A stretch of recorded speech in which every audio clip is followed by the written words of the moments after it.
ছাদের মধ্যে কলা গাছ, এটা আসলে খুব কম ছাদেই দেখা যায়। কত গাছ লাগানো হয়েছে। আসলে কি মানে ছাদের মধ্যে গাছ লাগানো এটা একটা অসম্ভব ভালো লাগে কাজ করে। এটা হচ্ছে একটা বাচ্চা নয়নতারা, ছোট ছোট গাছেও ফুল ধরেছে। মাশাআল্লাহ মাশাআল্লাহ। এই যে এই গাছটা কি গাছ একটু কমেন্ট করে সবাই জানান। আমি হচ্ছে 7 তলার উপরে আছি।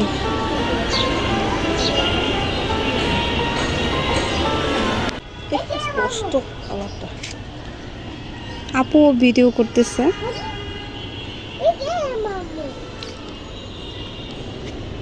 নয়নতারা ভিডিও করতেছো নাকি ছবি তুলতেছো? ছবি করছো নাকি ভিডিও ভিডিও তুলছো? ভিডিও করছি। আচ্ছা আচ্ছা।